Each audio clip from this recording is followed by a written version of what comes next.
미디어의 이슈가 뉴스를 바꿉니다. 세상을 깨우는 황보선의 출발 새아침.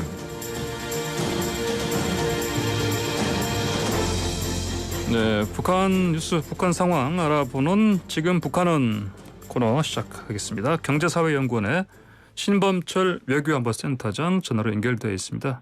센터장님 안녕하십니까? 예, 안녕하세요. 예, 반갑습니다. 자, 바이든 대통령 취임 10개월 만에 미중 정상 첫 정상회담 가졌는데 화상 회담이긴 했고요. 근데 이제 뭐 두 정상 첫 그 회담이다 보니까 전 세계 이목이 집중되는데, 근데 한반도 종전선언 문제, 북핵 문제 이것도 좀 언급이 됐으려나요? 어땠습니까?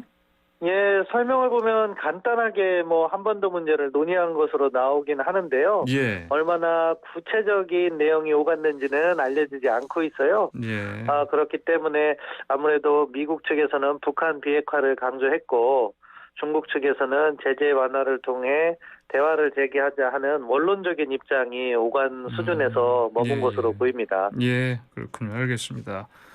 자, 지금 최정근 외교부 1차관이 미국 방문한 상황인데요. 이 종전선언 관련해서 조만간 좋은 결과가 있지 않을까 싶다는 이런 이야기를 했는데, 저 이야기 보면 좀 어떻게 종전선언 진행이 좀 되고 있는 것 같습니까? 예, 한미 간의 종전선언의 문구와 관련해서는 어느 정도 진전이 있는 것 같아요. 예. 그렇기 때문에 최정권 차관이 그 정도 수준으로 말을 할 수가 있는 것 같고요. 예. 다만 미국에서 흘러나오는 말들을 보면 한국 정부의 요청이기 때문에 동맹국 정부의 요청을 수용해서 문구에는 동의를 해줄 수 있지만 제재 완화라든가 예. 또는 비핵화 대화 이전에 종전선언을 한다든가 하는 순서나 조건과 관련해서는 예. 아직 이견이 있고 그 공은 북한에게 넘기려고 하는 것 같아요.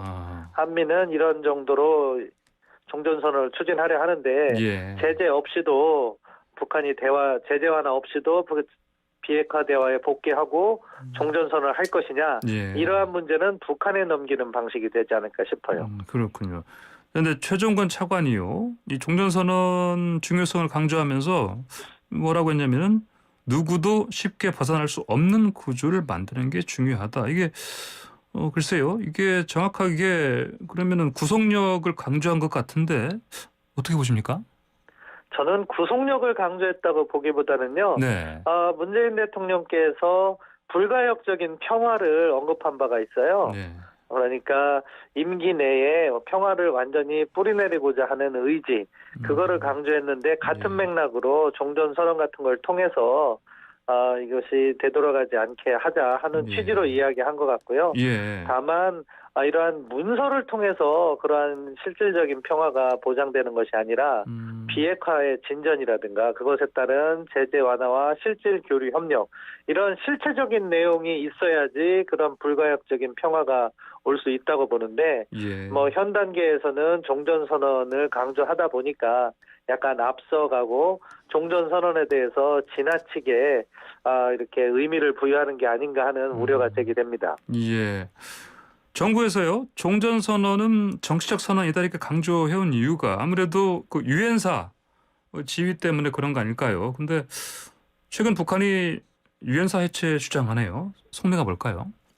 예, 북한 입장에서는 유엔사가 없어지는 것이 자신들의 이익에 부합하니까 네. 그냥 지금 종전선언이 논의되는 과정에서 유엔사에 대해서 계속적으로 부정적인 메시지를 내놓는 거라고 봐요. 예. 다만 북한 입장에서 유엔사보다는 제재 완화가 더 중요한 문제고 예. 비핵화 협상에서 우위를 점하는 게 더 중요한 문제이기 때문에 전반적인 북한의 협상 전략을 쭉 펼쳐놓고 보면 예. 유엔사 문제는 타협 가능한 접점이 만들어질 수는 있다.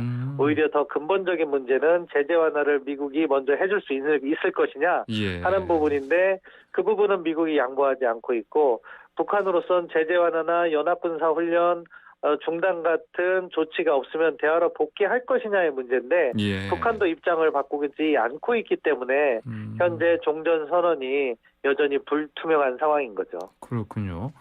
유엔사 이게 그 말씀하신 걸 들으면은 가장 제일 중요한 관건은 아니다 이 말씀이신 것 같은데, 근데 유엔사 이걸 자꾸 이게 시비를 거는 이유가 유엔사는 사실 유엔이 아니라 미국이다 이렇게 보는 시각 때문 아니겠습니까? 북한에서 어떻게 보시는지? 예, 북한은 일관되게 유엔사의 불법성 그리고 미국이 주도하는 미국의 사령부일 뿐 유엔의 권위가 없다. 예. 이거를 강조하고 있는 거죠. 그런데 사실 1950년 7월 7일 날 유엔사와 관련된 결의가 만들어져요. 예. 그게 유엔 안보리 결의 84호인데요. 예. 그 내용을 보면 사실 유엔사가 유엔사라고 유엔 안보리 결의에 이름이 적혀져 있는 건 아니에요. 컴바인드 코맨드 그러니까 예. 연합군 사령부를 만들라고 지시를 했는데 예. 그것을 유엔 안보리 결의에 따라서 미국이 지휘를 하고 대신에 유엔은 깃발과 휘장을 사용할 수 있는 권리를 준 거죠. 예. 그런데 그러한 결의가요. 실질적으로 최초고 유엔이 공식적으로 무력 사용을 승인한 결의이기 때문에 예. 이름이 유엔군 사령부는 아니라 하더라도 법적인 효과는 있다고 볼 수밖에 없어요. 예. 그러니까 북한의 주장이 옳다고 보지 않고요. 다만 이제 유엔사의 해체와 관련해서 무엇이 문제되느냐. 예. 같은 결의에서 한반도의 평화를 회복하라 하는 임무를 부여했기 때문에 예. 종전선언 같은 것들이 만들어지면 그것이 달성된 것이 아니냐. 이런 논의가 제기될 수 있고 미 측은 북한 비핵화 이전에 그런 논의가 활성화되는 것을 우려해서 종전선언의 소극적인 입장을 견지하고 있는 거라고 봅니다. 예, 알겠습니다. 자, 또 이 소식도 들어봤던데요. 북한 김정은 국무위원장이 한 달 남짓 만에 35일 만에 공개 활동을 재개했다. 이건데 나타난 장소가 그 백두산 입구 쪽에 그 삼지연 그 건설 사업장인데요.